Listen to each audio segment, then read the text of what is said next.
hadis dari Abi Abdullah Jabir ibn Abdullah al-Ansari radhiyallahu ta'ala anhu.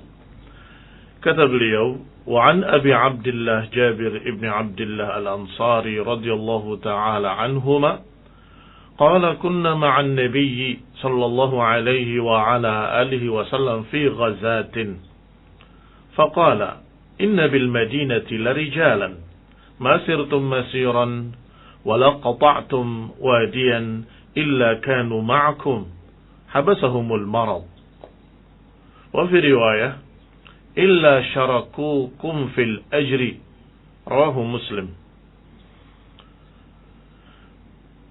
Diriwayatkan pula kata beliau dari Abu Abdullah Jabir ibn Abdullah radhiyallahu taala anhu bahwasanya beliau menceritakan pernah kami bersama Nabi sallallahu alaihi wa ala alihi wasallam dalam satu peperangan.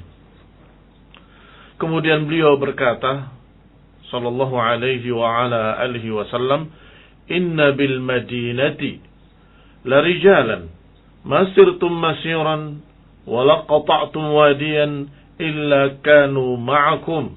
Atau dalam riwayat, "Illa syarakukum fil ajr." Habasahumul marad, atau dalam riwayat habasahumul udzur. Kata Nabi sallallahu alaihi wasallam, sesungguhnya di Madinah ada orang-orang yang tidaklah kalian menempuh satu perjalanan, tidak pula kalian menuruni sebuah lembah kecuali mereka ikut mendapatkan pahalanya. Hanya saja mereka terhalang oleh sakit, atau dalam riwayat terhalang oleh udzur. Disebutkan di sini dalam lafaz yang pertama, illa kanu ma'akum. Ada orang-orang di Madinah yang tidaklah kalian menempuh perjalanan menuruni lembah kecuali mereka bersama kalian. Dalam lafaz kedua dan satu lafaz dengan lafaz lainnya saling menjelaskan bahwa ada orang-orang di Madinah yang tidaklah kalian menjalani satu jalan, menuruni satu lembah, kecuali mereka ikut bersama kalian dalam pahala. Ikhwani fillah azakumullah, para pendengar radio Indah Siar yang kami hormati, ini juga berkait dengan pembahasan keikhlasan. Mengapa demikian?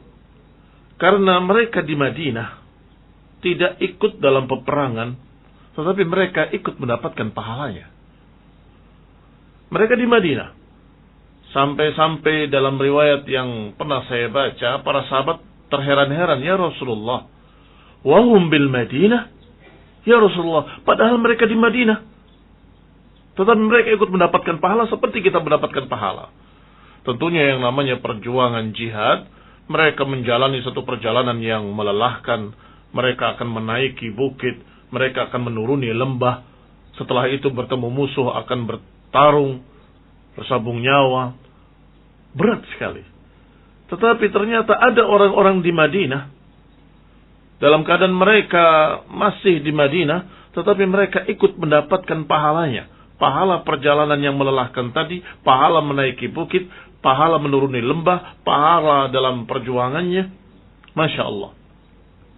Wahum bil Madinah, padahal mereka di Madinah ya Rasulullah. Iya. Habasahumul marad. Mereka terhalang oleh sakit.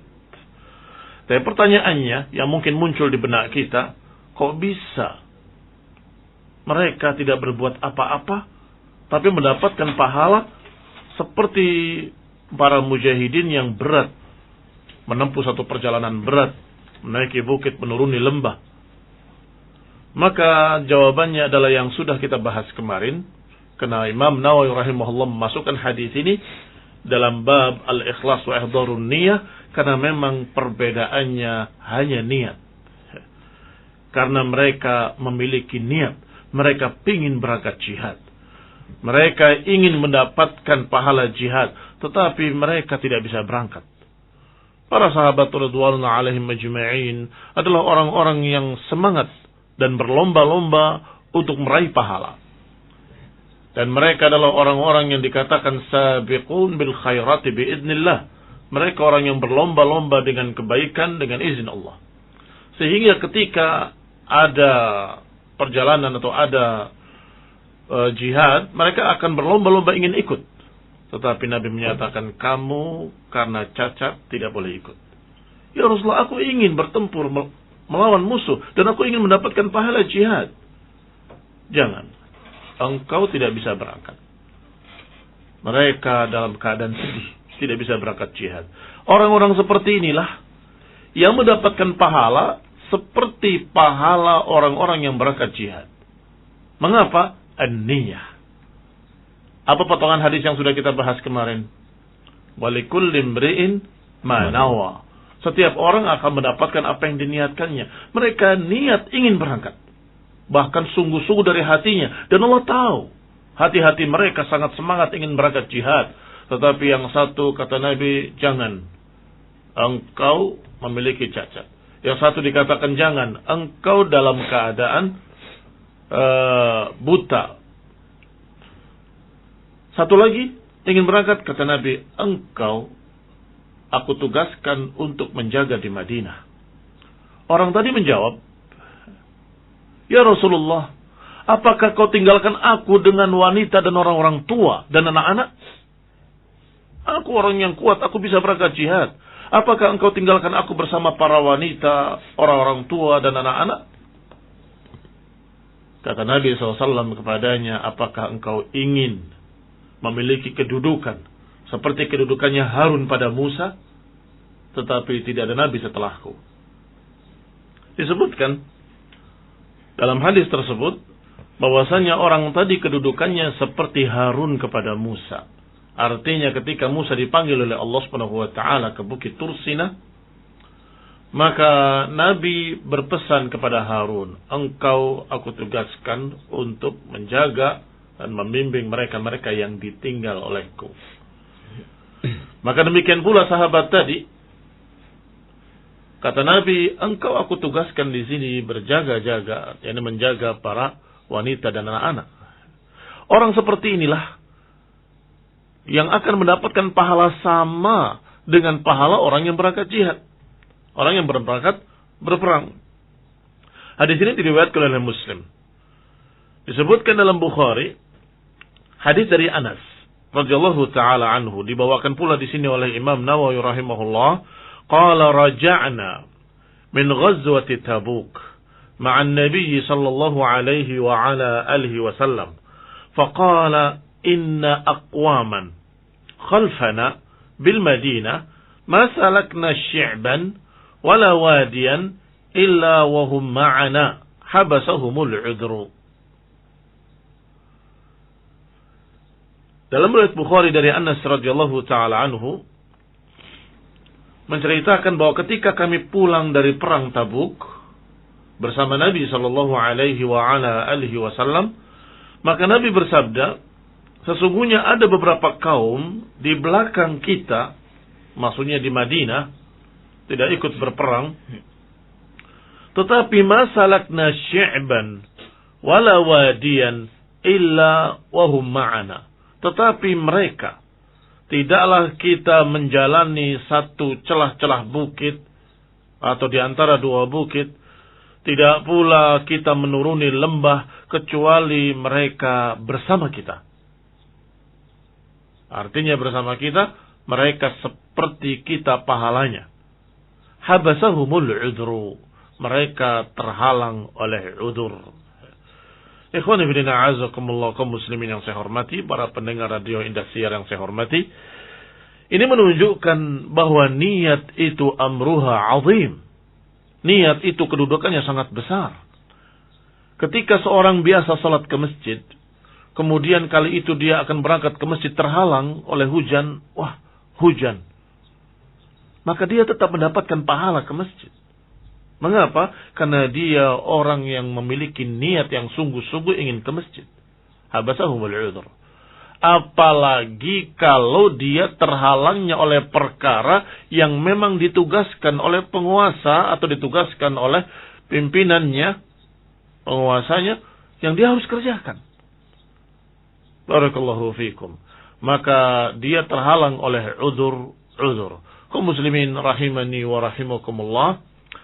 Misalnya ketika para ulama menyatakan jika ada bahaya atau ada kekhawatiran wabah virus COVID-19, maka hendaklah kalian sholat di rumah saja.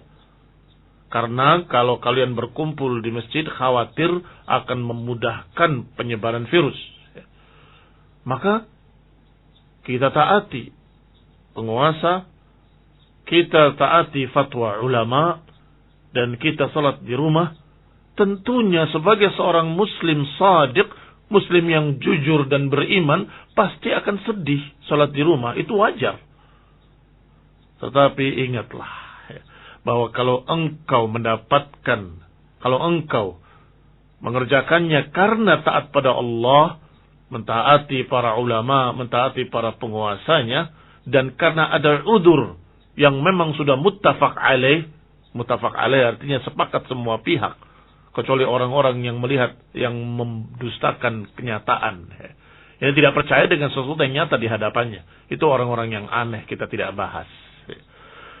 Kalau mereka melihat kenyataan yang ada dan sudah yakin seperti itu, kemudian dapat juga fatwa dari para ulama bolehnya sholat di rumah dalam keadaan kekhawatiran wabah, dan ada perintah dari penguasanya, maka dia mengerjakannya di rumah, meninggalkan sholat jamaah di masjid, dia tetap mendapatkan pahala jamaah ke masjid insyaallah.